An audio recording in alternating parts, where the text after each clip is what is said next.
Assalamualaikum warahmatullahi wabarakatuh. Bismillahirrahmanirrahim. Alhamdulillahi rabbil alamin. Wassalatu wassalamu ala ashrafil anbiya'i wal mursalin wa ala alihi wa sahbihi ajma'in. Qala Allah ta'ala fi kitabihil karim, a'udzu billahi minasy syaithanir rajim. La tudrikuhul absar wa huwa yudrikuhul absar. Kita membaca kitab Hidayatul Mutafakkirin. Kita masuk yang ke-11, sifat-sifat yang wajib bagi Allah Subhanahu wa ta'ala. Yang ke-11 iaitu sama'. Sama' maknanya ialah mendengar Allah Ta'ala. Allah Ta'ala itu mendengar. Mustahil Allah Ta'ala itu peka. Dan mendengar Allah Ta'ala itu bukan dengan telinga macam kita. Atau syarat yang mendengar itu ada suara. Lagi hampir. Atau tidak hingar-bingar, yang mana kesemuanya itu adalah mustahil ke atas sama' Allah Ta'ala. Baik tuan-tuan, Allah Ta'ala ni mendengar macam mana? Allah Ta'ala mendengar bukan dengan syarat. Kita manusia ni mendengar dengan syarat. Apa syarat manusia mendengar? Yang pertama, orang tu mesti ada telinga. Kalau orang tu tak ada telinga, tak boleh dengar. Yang kedua, telinga dia elok. Kalau ada telinga pun tak elok, tak boleh dengar juga. Syarat ketiga, mesti ada suara. Kalau tak ada suara, orang tak mendengar. Mesti ada bunyi. Macam sekarang saya bercakap, ada bunyi. Sebab tu tuan-tuan boleh dengar. Cuba saya diam je. Saya duduk atas kerusi ni. Saya kata, tuan-tuan, sekarang saya bercakap, dengar elok-elok. Saya pun tengok tuan-tuan, tengok kanan, tengok kiri. Tapi tak bunyi suara.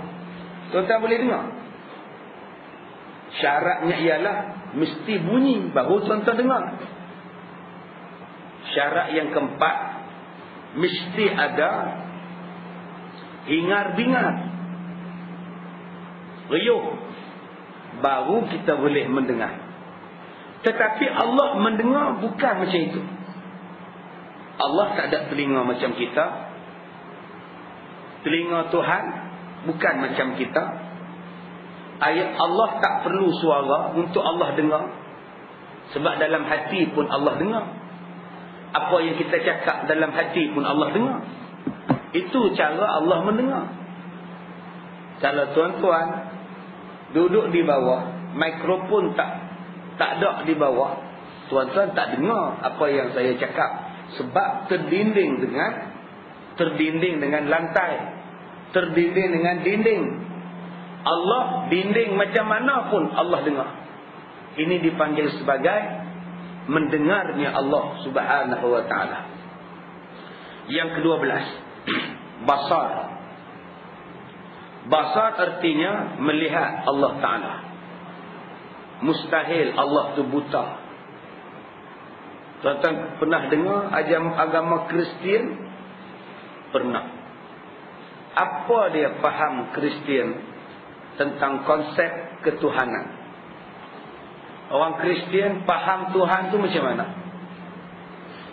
Orang Kristian dia faham Tuhan, dia anggap Tuhan tu macam manusia. Tuhan tidur, Tuhan makan, minum, Tuhan kahwin, Tuhan ada anak.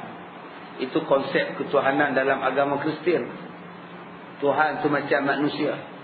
Malah Tuhan tu pun mereka kata tua, tak larat, lengah lutut. Sebab tu Tuhan perlukan anak, maka lahirlah Tuhan anak. Malah Tuhan pun kadang-kadang nak ambil cuti tahunan. Itu yang dibuat satu filem dulu, Tuhan cuti. diberikan pada satu manusia satu kuasa macam Tuhan. Ini pahaman orang Kristian. Dia faham bahawa Tuhan tu macam manusia, Allah tu macam manusia. Allah kahwin, Allah ada anak, Allah ada isteri.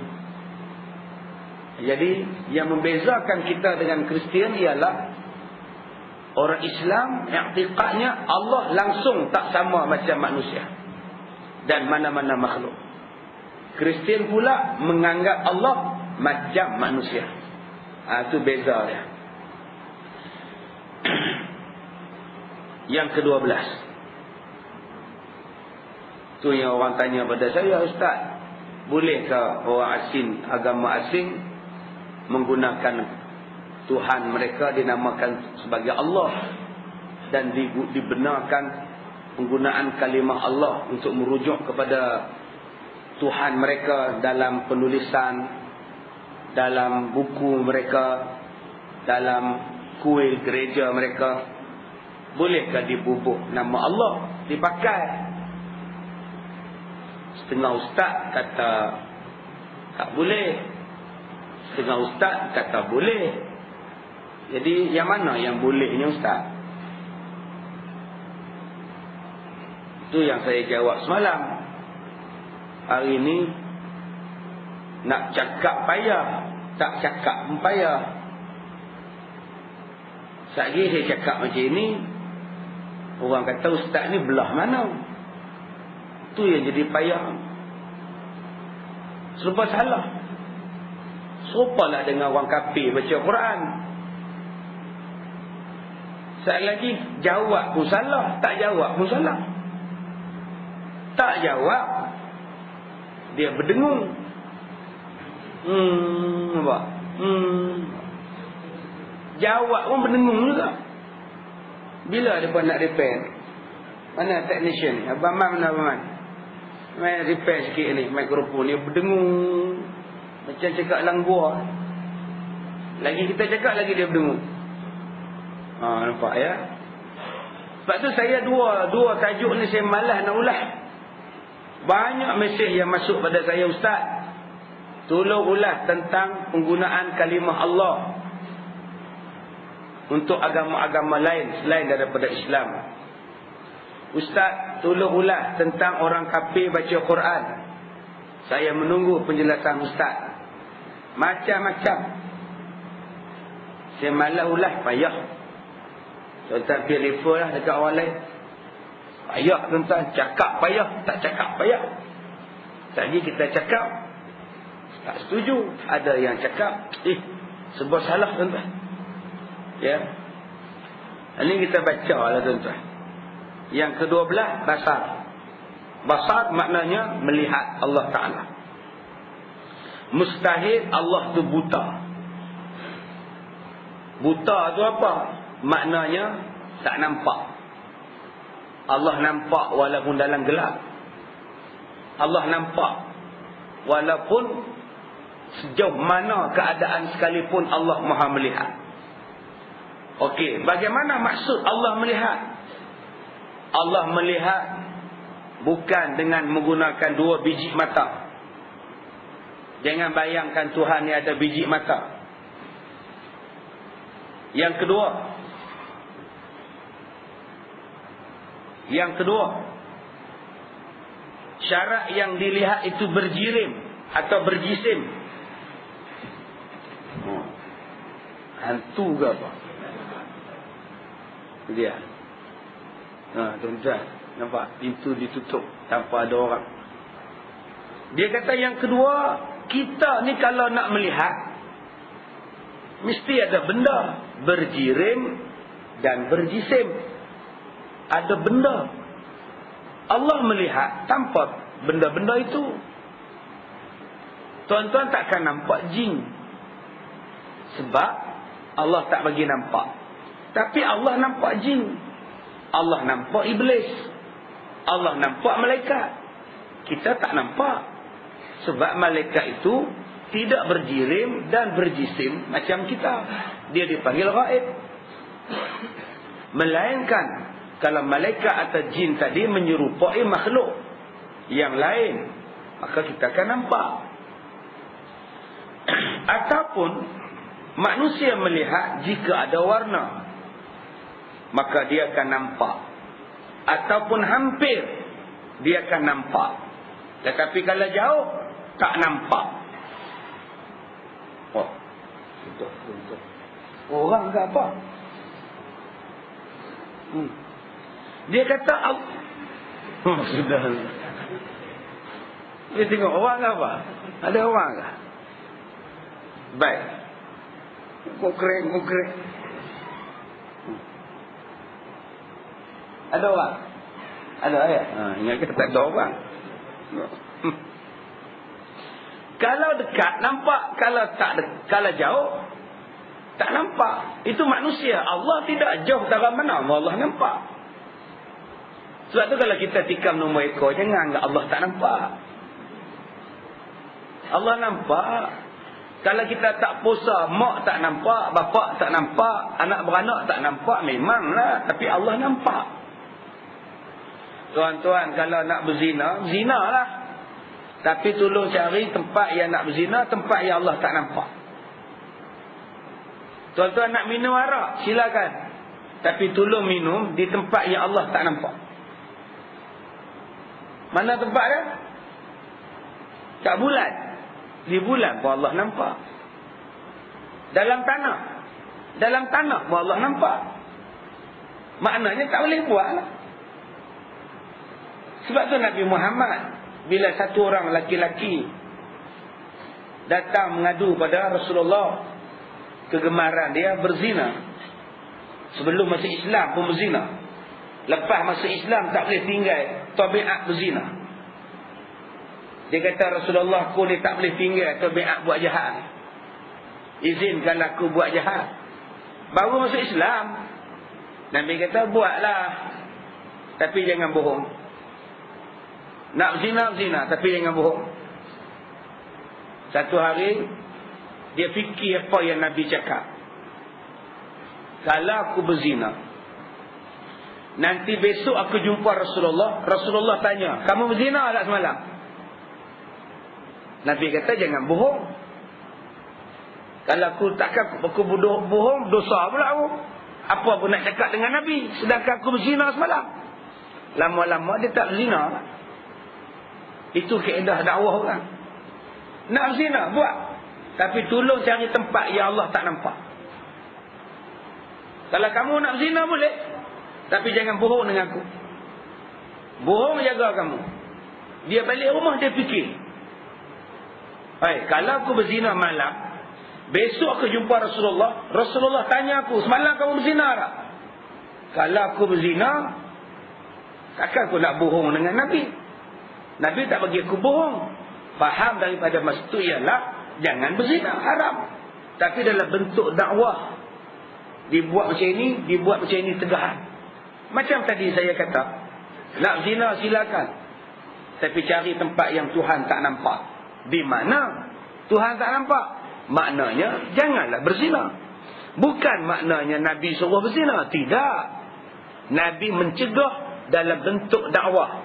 Nabi mencegah dalam bentuk hikmah. Yang dia balik rumah dia fikir, maknanya Nabi mengharamkan zina, melarang berzina. Sebab tidak ada satu tempat dalam dunia ini yang Tuhan tak nampak apa yang kita buat. Maka makna sama dan basar, Allah Ta'ala itu mempunyai dua sifat yang mawujud, yang berdiri kedua-duanya dengan zat, yang tertakluk dengan mendengar dan melihat segala yang ada ini. Sama ada ia qadim, iaitu zat Allah Ta'ala dan sifat-sifatnya, atau benda yang baharu, segala zat makhluk ini, segala sifat-sifat mereka. Jadi Allah Ta'ala maha melihat. Allah Ta'ala melihat zat Allah Ta'ala sendiri, dan Allah Ta'ala juga melihat sekalian makhluk, sifat-sifat segala zat yang makhluk pun Tuhan nampak. Kita ni nampak.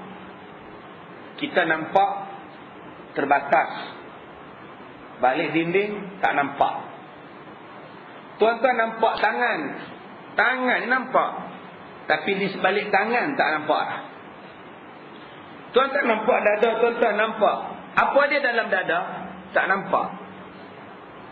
Tuan-tuan nampak perut, tapi tuan-tuan tak nampak apa benda dalam perut. Pandangan manusia terhad. Dia hanya nampak atas, yang lain dia tak nampak. Kadang-kadang yang atas dia nampak tu pun salah dengan apa yang dia nampak dan yang dia faham. Dia nampak, dia faham lain. Nampak macam ada air, pergi dekat-dekat tak ada air. Itu namanya fata morgana. Salah nampak. Nampak macam api, rupanya bukan api. Nampak macam benda hidup, tapi tak hidup. Itu namanya penglihatan yang salah. Nampak macam hidup benda itu, bergerak-gerak, rupa-rupanya dia bukan hidup. Dia bergerak, dia tiup angin, nampak macam hidup. Yang itulah yang ahli sihir Firaun menipu umat Firaun bila berlawan dengan Nabi Musa. Umat Nabi Musa nampak macam ular, padahal bukan ular. Mata ditipu. Pandangan manusia boleh ditipu, pandangan Allah tidak boleh ditipu. Sebab itu pemandangan Tuhan tidak boleh ditipu dengan orang-orang munafik. Orang munafik Allah tahu. Manusia tak kenal munafik. Tuan-tuan jangan kata dia tu munafik, dia tu munafik. Tuan-tuan tak kenal. Jangan pandai-pandai bertuduh munafik. Nabi pun tak kata orang munafik. Kenapa kita mentuduh orang munafik? Apa hak kita? Kita tidak boleh menilai sesuatu daripada luaran. Kalau saya pakai t-shirt, seluar jean, saya duduk ceramah pada tuan-tuan, piah pun tak pakai. Orang ni ustaz ke apa?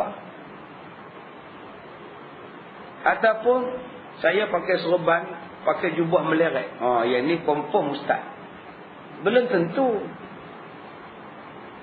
Orang ni pakai baju umbrella, seluar jean, confirm dia ni tak ada ilmu. Orang ni pakai serban, pakai jubah, janggut sampai ke pusat, dia ni mesti banyak ilmu. Belum tentu. Manusia dia hanya menilai luaran. Dia nilai saja. Tapi Allah tidak pernah menilai luaran. Allah menilai macam-macam. Allah menilai hati. Allah menilai kelakuan, perbuatan, niat. Kita hari ini banyak yang terpengaruh dengan luaran. Bila terpengaruh dengan luaran, banyaklah yang kena tipu. Sebab tu manusia kalau nak memerhatikan seseorang, dia kena lihat banyak benda. Di antara benda yang dia kena lihat, perbuatan, lihat percakapan dia. Nilai pada percakapan. Jangan nilai pada orang yang bercakap. Orang yang bercakap banyak salah. Tapi kalau percakapan dia betul, walaupun orang yang bercakap tu biasa-biasa saja, maka percakapan dia itu betul. Ya, sebab tu kita hanya menilai kepada percakapan. Baik, kemudian sifat samak dan basar terbahagi kepada 3 sifat. Yang pertama, ta'alluq tanjizi qadim, iaitu tunai pada azali. Allah mendengar pada yang wajib, seperti Allah mendengar Allah sendiri berkata. Yang pertama, Allah mendengar dan Allah melihat apa yang Allah cakap. Apa yang Allah cakap, Allah sendiri dengar. Itu sifat mendengar yang pertama. Allah bercakap, Allah dengar apa yang dia cakap. Kita kadang-kadang kita bercakap, kita tak dengar. Belum tentu kita dengar apa yang kita cakap, sebab kita tak ada suara. Bercakap tanpa suara, masa bila Ustaz? Mungkin masa tuan-tuan kena sorok dengan hantu, tuan-tuan kena sorok dengan jin. Tuan-tuan bercakap, tapi tuan-tuan tak dengar, dan orang pun tak dengar. Cuba tuan-tuan tanya orang yang kena sorok, budak-budak yang kena sorok, orang tua yang kena sorok. Polis tu rela lalu depan dia. Dia kata, "Encik, ni aku kat sini." Tapi rela tak nampak. Rescue tak nampak. Ditutupkan pemandangan dan pendengaran. Ini bentuk yang kata manusia ni kadang-kadang dia bercakap sendiri pun dia tak dengar. Tapi Allah bercakap, Allah dengar apa yang dia cakap. Yang kedua, dan melihat yang wajib, iaitu Allah melihat zat dan sifat sendiri. Allah nampak zatnya, Allah nampak sifat Allah. Saya kata dah tadi, saya ada perut, tapi saya tak nampak perut saya di dalam. Saya ada otak, saya tak nampak bentuk otak saya. Allah tidak. Allah nampak zat Allah. Allah nampak sifat Allah. Tuan-tuan ada telinga, tapi tuan-tuan tak nampak telinga tuan-tuan. Mana nampak? Melainkan kena duduk dalam cermin, tengok cermin baru nampak. Tu pun hanya nampak cuping. Yang sini kena masuk kamera baru nampak. Tu pun nampak bahagian yang kamera ambil gambar. Yang kamera tak boleh ambil, tak nampak juga. Kita ni tuan-tuan kadang-kadang sombong, belagak. Belagak tak tentu hala. Tambah kita ni general pencin. Tegas, disiplin. Hambali seorang general. Cerita Iman Manan dulu. Nurse lambat sikit pun marah. Doktor lambat pun marah di hospital. Nurse nak menyampah, tak sedar dengan sakit, sombong pula. Sakit ulcer punggung. Datang satu nurse, dia kata, "General, tolong tonggek punggung. Kita nak masukkan kamera, nak ambil gambar. Nak jolok kot punggung." Nak tak nak, terpaksa jugalah tonggek. Nak masuk kamera dalam punggung, nak ambil gambar ulcer. Sakitlah orang tua. Aduh, tadi kamu garang sangat. Masuk jolok. Sabar. Nak ambil kamera ni, nak ambil gambar, kata doktor. Tunggu sekejap, saya nak keluar sekejap. Duduklah tengok atas katil dengan wayar kamera duk jolok kot punggung. Sejam tuan-tuan. Doktor hilang pula dah. Nurse masuk nak cek BP. Lah, yang ni pipe getah yang hilang kat sandal ni. Rupanya melekat kat punggung general. Bukannya kamera tuan-tuan. Tu pipe getah jamban. Saja orang nak berkenal dia. Dia tanya dekat general, "Tuan, siapa yang jolok ni?" "Tak tahulah doktor mana, tak tahu." "Kenal tak?" "Tak kenal, pasal dia tutup muka doktor." Sebab tu tuan-tuan jangan duk sombong, orang perkenal ni. Tuan-tuan boleh bayar tak no getah pipe pilih tu. Dia duk jolok dalam punggung tu. Patutlah sakit. Tu balasan bagi orang sombong-sombong. Subhanallah tuan-tuan, melekatlah nak tariknya siksa. Sebab tu jangan sombong tak tentu hala. Tuhan tak suka. Baik. Tegasnya dia mendengar. Allah mendengar. Dan Allah melihat dengan zat Allah yang maha tinggi dan segala sifat yang azali. Allah mendengar dan melihat. Macam mana Allah mendengar dan melihat? Majhul bagi kita semua. Kita tak tahu. Jangan tuan-tuan kata Allah tengok macam kita. Allah ada 2 biji mata macam kita. Tak. Kita tak tahu. Majhul, tak tahu. Kadang-kadang kita duk fikir manusia ni berbilion-bilion. Macam mana Tuhan tengok ustaz? Jawapannya tak tahu. Manusia ni berbilion. Alam sana, alam sini. Macam mana Tuhan nampak? Jawapannya tak tahu. Tak dapat kita bayang. Tetapi yang kita tahu, Allah melihat. Allah mendengar. Macam mana Allah mendengar? Itu sifat yang maha berkuasa bagi Tuhan. Kita tak boleh dengar dan kita tak boleh nampak macam Tuhan. Sebab itu semalam saya sebut pada tuan-tuan, Manusia nampak air dalam gelas. Itu sajalah. Itu saja. Mana boleh dia nampak benda lain dalam air? Melainkan nampak air itu orang. Tepi lombong, tepi pantai, tepi sungai. Bayang-bayang sendiri nampaklah. Tapi gambaran lain dalam air manusia tak nampak.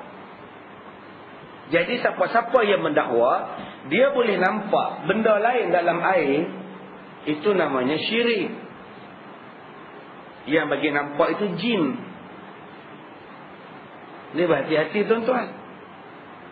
Yang nampak ni orang bercinta nampak.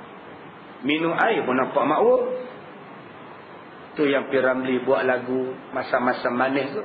Dalam air ku terbayang wajah tu.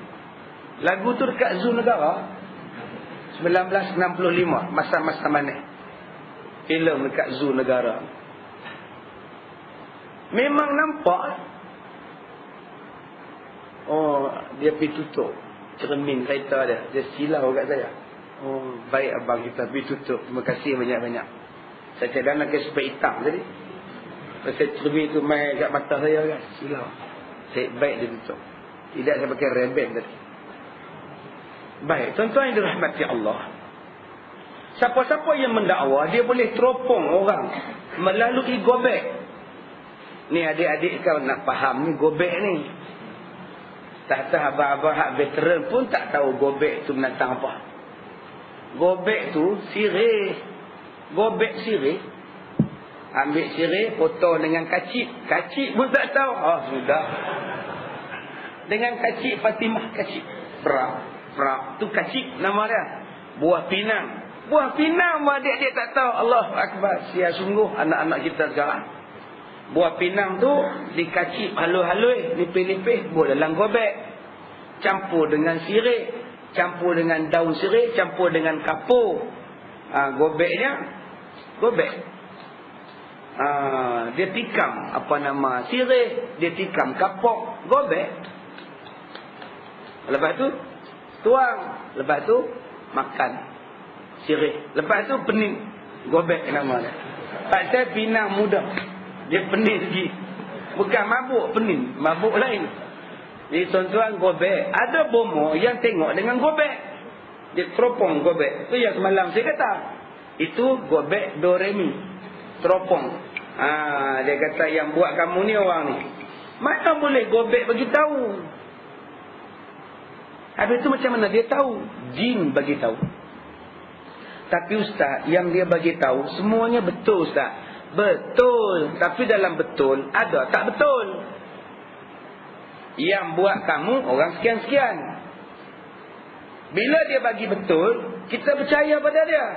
Dalam yang banyak yang betul, satu yang dia tipu. Yang buat kamu ni, yang buat laki kamu ni, yang buat isteri kamu ni, orang ini. Kita dah terpedaya dengan dia. Sebab dia cakap betul. Suami kamu, kalau tidur dengan kamu, dia bagi punggung pada kamu ya. Dia membelakangkan kamu ya. Betul Tok Bomok. Dia teropong. Kamu sakit lutut ya. Betul Tok Bomok. Suami kamu tak bercakap dengan kamu dah banyak hari ya. Betul Tok Bomok. Semuanya betul. Suami kamu ni garang-garang dengan kamu ya. Betul. Jadi semuanya dah betul-betul. Suami kamu ni kena buatan orang. Perempuan tu dia nak suami kamu pasal dia nak duit suami kamu. Siapa perempuan tu? Tang situlah dia tipu. Akhirnya dia tuduh perempuan sana, dia tuduh perempuan sini. Mesti tuan-tuan percaya. Sebab apa yang dia teka semua betul. Itulah cara jin menipu manusia. Sedangkan manusia tidak ada kuasa untuk melihat benda yang dia tak nampak, benda yang dia jauh. Syarat manusia nampak dekat, berjisim, berjirim, dekat. Baru boleh nampak. Mana boleh nampak dalam benda ini? Saya nampak apa? Saya nampak made in France. Itu saja. Dia Rolex. Ni dia ni. Yang ni je saya nampak. Ustaz bukan wali. Tok Bomo tu wali. Oh, sebab tu dia nampak. Oh gitu. Wali tu syaratnya apa? Syarat wali tu apa? Ustaz dia kasyaf. Kasyaf syaratnya apa? Ingat senang nak jadi wali tuan-tuan. Ingat senang nak jadi kasyaf. Itu namanya jin. Jin yang bisikkan. Jin yang bisikkan. Sebab itu bila dia nak berubat, mesti dia nak dua benda. Satu, nama. Kalau nama orang sakit, nama orang sakit. Kalau nama kita yang berubat, nama kita. Yang kedua, address. Nama dan address. Dia pisah jin pergi rumah dia. Dia tengok kawasan rumah tu, jin datang balik. Jin bagi tahu. Sebab itulah betul. Sebab jin pergi survey. Apa kata survey? Jin. Jin patah balik. Sekelip mata jin sampai dah. Sekian. Sebab tu betul semua. Sebab tu betul. Walaupun orang sakit tu tak datang. Orang sakit duduk di rumah. Kita bawa gambar orang sakit. Inilah Tok Bomo. Anak saya sakit. Kenapa tak bawa datang? Tak lalu nak datang. Sakit. Baiklah, saya tengok. Nama anak apa? Alamatnya apa? Dia pun teropong. Oh, anak kamu ni perutnya besar ya. Macam mana dia tahu? Jin pergi melawat. Oi, perutnya besar. Ukur lilit perut saya 60 cm. Dia balik bagi tahu kat Bomo. Perutnya besar. Perutnya keras. Jadi mak yang berubat tadi, betul, perutnya kembang. Tak busung ke apa. Jadi maknya akan percaya. Sebab Bomo tak nampak pun boleh tahu. Apa yang Bomo cakap? Orang buat tu, orang dengki. Siapa? Tok Bomo. Masa itulah dia tipu. Dia tuduh orang sana, dia tuduh orang sini. Takkan tuan-tuan tak percaya. Dah Tok Bomo nampak perut dia besar. Padahal Tok Bomo tak kenal. Itulah gunanya perantaraan jin. Nama dia kahin. Yang ni yang saya kata malam tadi. Akan saya hurai bulan depan insya-Allah. Kalau umur panjang. Macam mana jin menipu manusia. Akhirnya manusia percaya pada jin. Taat pada jin. Penuhi syarat-syarat jin. Sehinggalah melakukan benda syirik. Maka bila syirik, senanglah jin tadi merosakkan manusia. Jin merosakkan manusia melalui 6 cara. Saya ulang balik.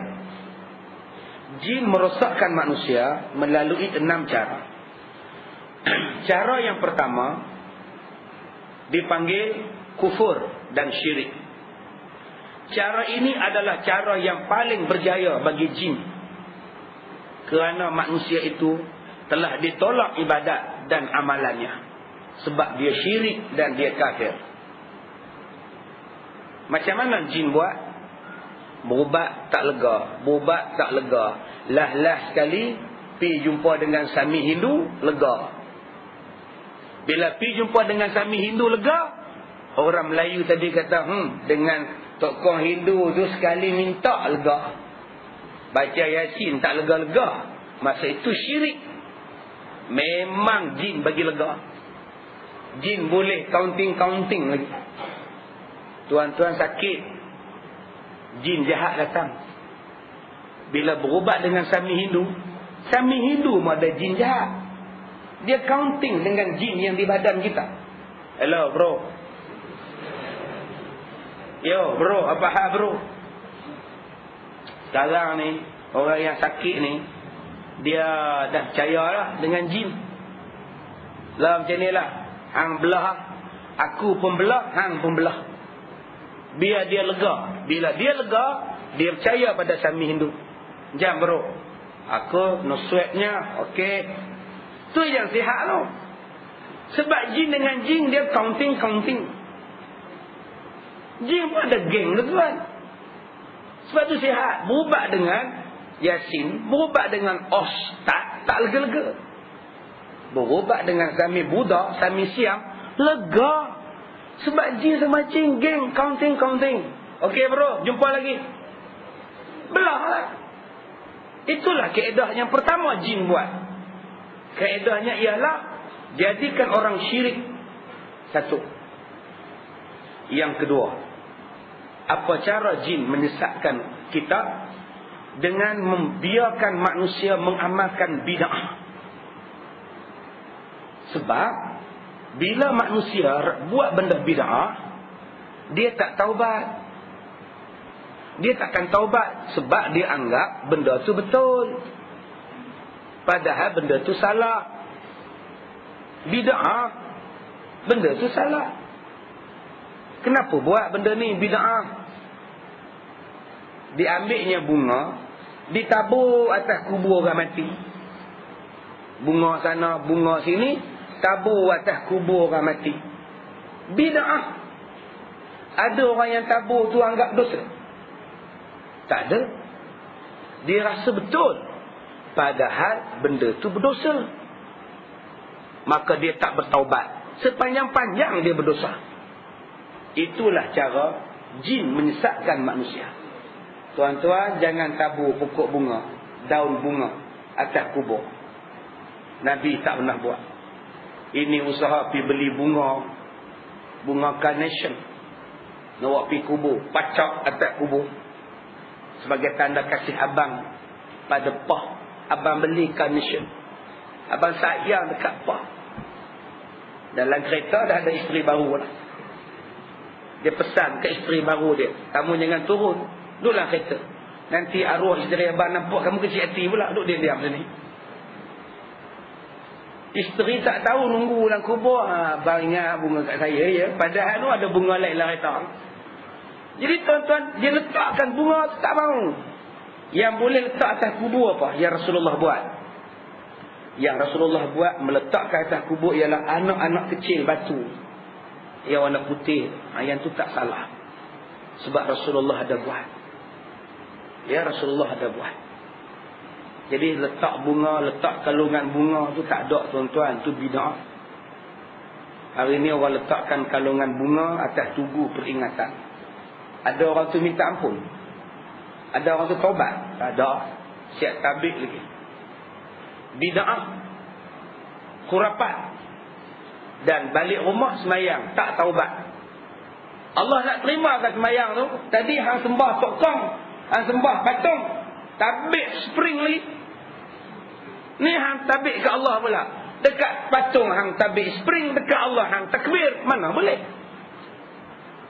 Syirik. Dia tak taubat. Jin suka. Itu jalan jin nombor 2. Jalan jin nombor 3 menyesatkan manusia apa?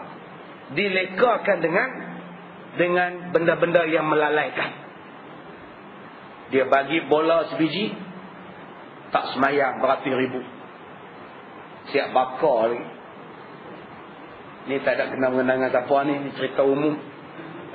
Nak main bola pun takut tuan-tuan. Tak semayang, leka dengan muzik. Itu cara jin nombor 3 menyesatkan umat manusia. Yang keempat, disesatkan jin itu bagaimana? Menjadikan manusia itu leka. Leka dengan kerja-kerja yang tak faedah, sampai melewatkan semayang, sampai tak mengaji. Itu jin itu. Kerja tengok pokok bunga, sampai tak main semayang. Allahu Akbar, Allahu Akbar, bahasa. Tak, dia duk pakai topi, duk terim pokok bunga, duk buang daun-daun kering. Orang duk azan.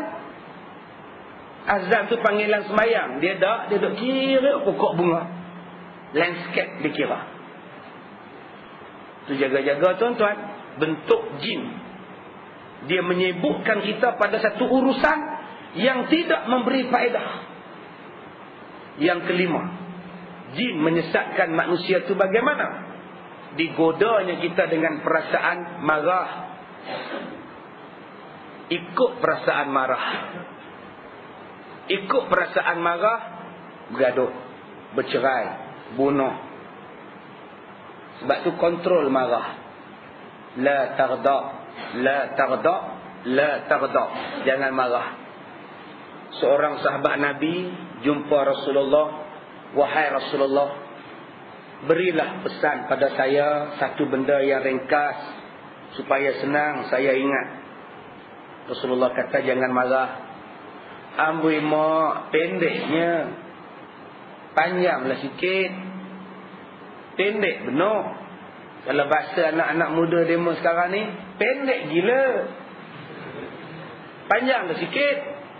Nabi pun sambung, jangan marah, jangan marah, jangan marah. Panjang juga. Jangan marah, jangan marah, jangan marah. Tapi satu benda, la taghdab, la taghdab, la taghdab. Sebab marah tu daripada iblis syaitan, jin. Maka bila tuan-tuan marah, tuan-tuan sanggup buat apa-apa pun. Yang keenam, jin menjadikan kita sesuatu benda yang kita tak reda. Sedih, kecewa, keras, menonggeng. Maka daripada sinilah akan jadi unsur membunuh diri. Kalau membunuh diri, berjayalah jin atas tuan-tuan. Jadi tuan-tuan berhati-hati dengan tipu daya jin dan iblis. Kita kenal tipu daya dia, insya-Allah kita boleh mengelakkan dia daripada menipu kita. Baik, kemudian Allah, sifat yang kedua bagi samak dan basar, ta'alluq salihul qadim. Apa dia ta'alluq salihul qadim? Iaitu patut dan layak bagi azali Tuhan mendengar dan melihat perkara yang harus, yang lagi akan diadakan, iaitu benda yang wujud, yang harus sebelum wujudnya mereka. Allah Ta'ala, benda yang belum jadi pun Allah tahu. Allah nampak lah, Allah dengar lah. Kita, benda yang belum jadi, mana ada kita nampak? Allah melihat benda yang belum jadi. Allah nampak benda yang belum ada. Allah dah nampak. Itu sifat Allah Ta'ala. Manusia dia nampak benda yang ada. Benda ada tu pun kadang-kadang tak nampak. Saya punya sahabat, batu karang dia setengah ni, setengah kita punya box tisu punya besar tuan-tuan. Masuk hospital, keluar hospital. Masuk hospital, keluar hospital. Kencing tak boleh. Sakit melompat-lompat. Jenuh minta ubat. Doktor ni tak jumpa batu karang. Ubat dengan sana, ubat makan sini, tak mau. Scan, ultrasound, x-ray, tak mau, tak nampak. Satu hari sakit menggelepur-gelepur, mak anak beranak hantar ke hospital. Rupa-rupanya tuan-tuan, batu karangnya besar ini. Patutlah tak nampak, besar sangat. Besar tuan-tuan. Dia tunjuk dekat saya, hak besar ni. Saya tanya, ada lagi ke? Doktor ambil buat sampel uji kaji. Batu karang ke apa ni? Ke batu betul? Besar tuan-tuan. 250 gram. Oi, 250 gram besar mana tuan-tuan? Air ni berapa ni? 500 mililiter. 250 gram. Nanti tuan-tuan pergi kedai runcit, timbang hak daging dia, kati dia tu. Timbang kilo dia. Tuan-tuan ambil 250 gram besar mana? Besar tuan-tuan. Doktor tak nampak. Bertahun-tahun sakit, berguling-guling. Dia kata, Ustaz, lepas-lepas ni lega kencing Ustaz. Sebab dia dulu ni kerja puli hutan. Berkawat daripada pagi sampai tengah hari. Mana boleh berhenti kencing? Duk tahan kencing. Tu dia batu karang. Ni adik-adik ni, jangan duk tahan kencing. Buatnya mai batu karang, nak kencing tak boleh, tak pasal. Nak jolok ke mana, kena operate. Kita ni makhluk, benda ada pun kita tak nampak. Ada tuan tak nampak hantu? Tak nampak. Jin tuan-tuan tak nampak walaupun dia ada. Allah lain. Allah, benda yang belum ada pun Allah dah nampak. Allah tahu dah bentuk dia. Tuan-tuan kahwin tahun depan, tahun 2010, dapat anak 2011. Anak yang 2011 tu Allah nampak dah. Daripada dulu Allah nampak dah. Itulah bentuk Allah nampak. Namanya apa? Soluhi Qadim. Allah nampak sebelum benda tu ada. Yang ketiga, Ta'alluq tanjizi hadis. Allah nampak bila benda tu baru ada. Ini bentuk nombor 3, iaitu Tuhan nampak tunai pada hari jadinya benda yang baru. Tuhan mendengar dan melihat yang harus yang telah ada, iaitu yang harus selepas wujud mereka. Yang ketiga, Tuhan nampak sekarang benda yang kita dah ada. Tuhan nampak benda yang sudah jadi. Yang kedua, Tuhan nampak benda yang akan jadi. Yang ketiga, Tuhan nampak benda yang sedang jadi. Itulah bentuk Tuhan nampak. Ada 3. Yang pertama, Tuhan nampak benda yang sudah jadi. Tuan-tuan ada nampak macam mana Firaun buat piramid? Tak nampak. Yang tuan-tuan nampak sekarang piramid. Tapi Allah nampak macam mana Firaun buat piramid. Allah nampak bila masa piramid tu nak hancur. Tuan-tuan tak nampak bila piramid nak hancur. Allah tahu, Allah nampak macam mana dia akan hancur. Inilah dia kuasanya Tuhan. Allah nampak 3 bentuk. Benda dah jadi, benda belum jadi, dan benda yang sedang jadi. Kenapa orang Mesir sayang sangat pada piramid? Sebab piramid tu mendatangkan rezeki pada orang Mesir. Sebab tu tuan-tuan tak heran, di Mesir orang jaga tokong piramid, patung Firaun, lebih daripada jaga masjid. Masjid kan dapat hasil. Keliling masjid tak unta banyak. Tapi yang mereka jaga piramid. Mereka sayang, belah habis-habis patung-patung sebab dapat income. Itulah jasa Firaun pada orang Mesir. Ada jasa juga orang tuan-tuan. Heran, kita ni jaga hak baik-baik, tu belah sokong masa apa. Cuba tuan-tuan tengok tembok besar Cina. Tembok besar Cina, piramid Borobudur, kuil Borobudur. Kemudian benda-benda yang ajaib dalam dunia. Siapa yang buat?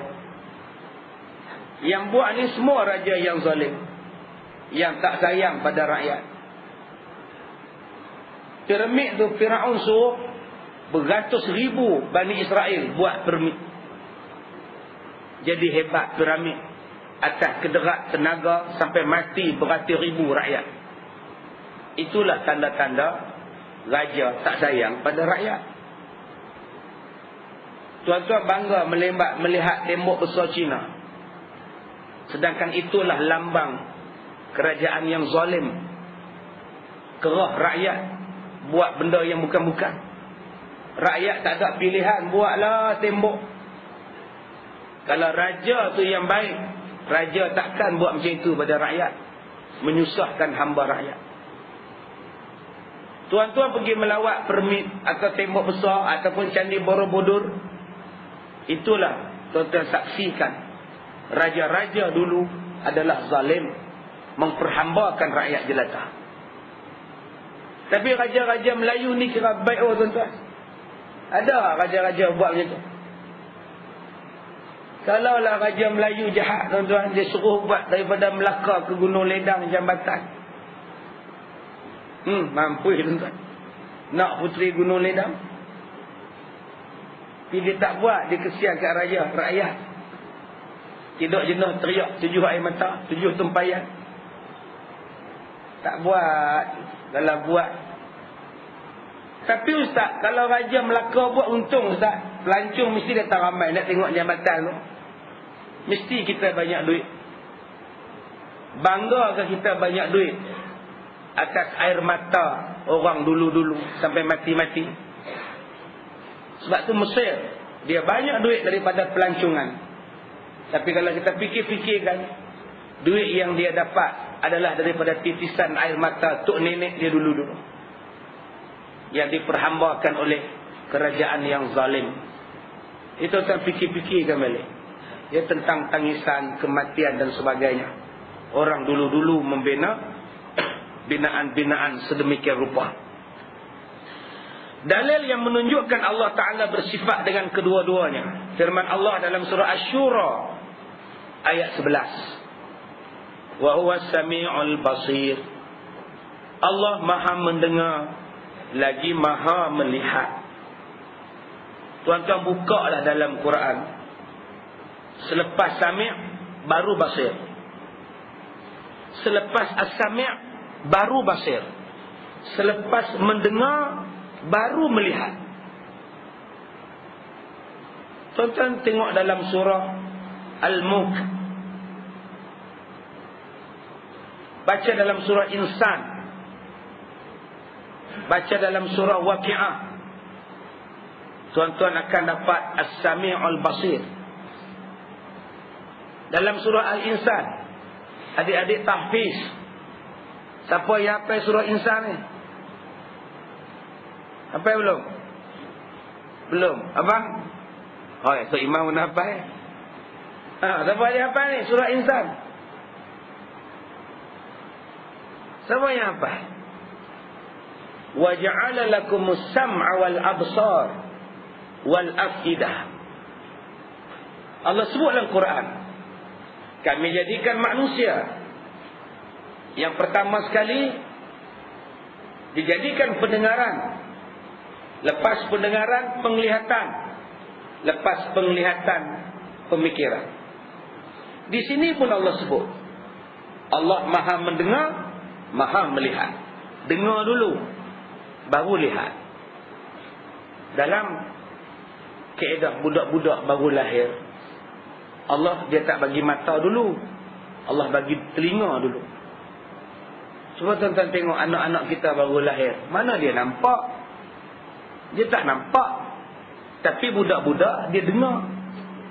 Sebab tu kalau dia tidur, adik abang dia bising, dia menangis. Boboy, jangan bising, baby tidur. Mak marah. Mak nak menunggu. Baby jaga. Pasal apa baby jaga? Dia dengar abang dia bising. Tapi kalau abang dia tumbuk macam tu, acan-acan adik dia relax. Adik dia kan nampak. Geram nak ni ketumbuk kan, kata adik dia. Adik dia relax. Pasal apa? Allah tak bagi. Peringkat 3-4 bulan pertama Tuhan tak bagi penglihatan. Sebab Tuhan bagi telinga dulu, supaya telinga ni dia boleh kenal suara orang. Sebab dia keluar daripada alam gelap, alam rahim. Kalaulah dia keluar ke alam dunia cerah, dia silau, dia takut. Sekarang Allah bagi dia dengar je dulu. Yang lembut-lembut tu suara mak kamu.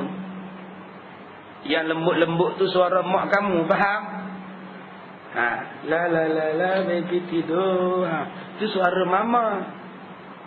Sebab itu kalau budak tu mama dia pegang, la baby tidur. Tidur budak tu. Dia cam, ni suara mak dia. Mak dia tidur letih, bapak pula la tidur, bapak pula.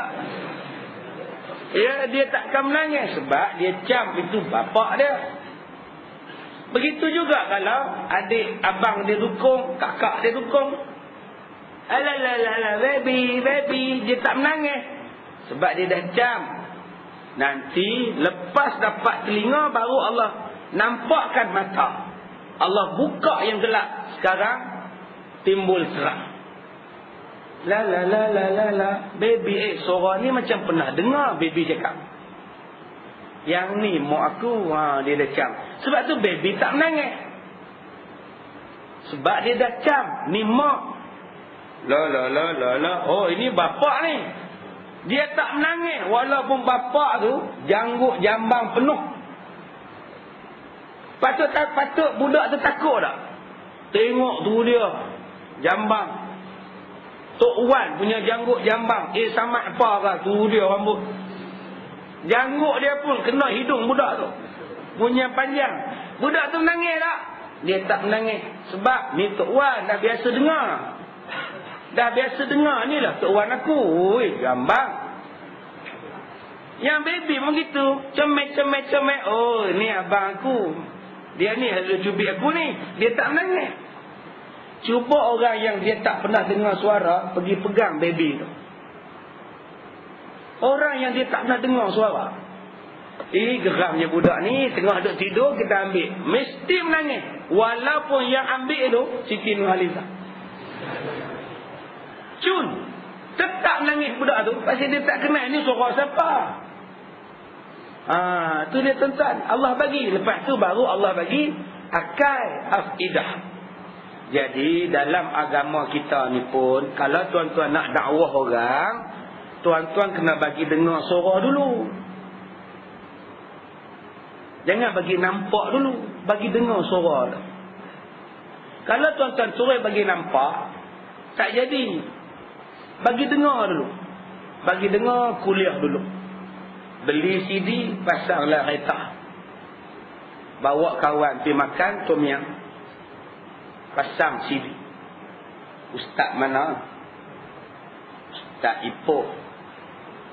Oh, dengar ya. Bagi dengar, pergi balik. Mesti dia jatuh cinta. Ustaz ni mengajar di mana? Kemensah. Bila dia datang? Minggu depan. Nak ikut? Boleh juga. Bagi lepas tu baru dia nampak. Bagi dengar dulu. Orang dengar ni dia jatuh cinta. Oh, dia mengajar ya. Senang faham. Dia ni kejap cakap Parit, kejap cakap Utara, cakap KL. Orang ni orang mana? Entah, aku pun tak kenal sangat. Tapi dia cakap macam itulah. Lama-lama dia kenal. Barulah dia datang duk cokong, duk datang. Oh, ni dia ni selalu dengar suara je. Dengar suara macam orang tua, muda lagi ya.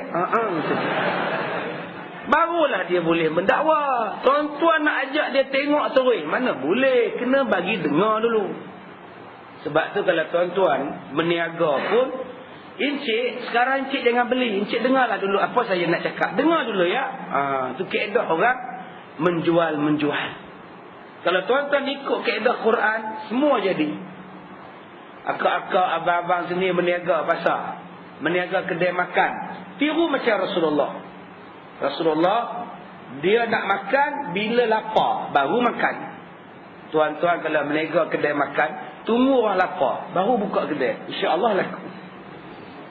Ini orang tak lapar pun tuan-tuan buka. Masak sedap-sedap dan buka kedai waktu orang lapar. Confirm habis. Macam yang saya kata di Tanjung Malim. Satu kedai, dia cuma buka jam 1 petang. 12.45 tak buka. 12.55 pun tak buka. Tuan-tuan pergi ketuklah pintu dia. Halo, siapa di dalam? Saya di luar. Dia tak buka. Dia buka 1 petang. Masuk orang berderek-derek masuk. Pukul 3 habis lauk. Tu dia kikis tray bola pinggan. Habis dah. Perniagaan dia 3 jam. Macam berniaga 12 jam. Kalau tuan-tuan rajin, buat rombongan. Sewa bah ke Tanjung Malim. Tengok dia buat. Masakan dia sedap dan dia tunggu orang lapar. Habis makanan. Jadi akak-akak di rumah pun kalau nak bagi nasi, habis, lauk habis, suruh anak-beranak makan waktu lapar. Jangan bagi makan pukul 10. Jangan bagi makan pukul 11. Jangan bagi makan pukul 12. Pukul 1 bagi makan. Tak sedap pun sedap. InsyaAllah habis. Makanan ni sedap ada 2. Yang pertama sedap lapar. Dengan sebab lapar mesti sedap. Yang kedua dengan sebab peri pun sedap. Wallahu a'lam tuan-tuan.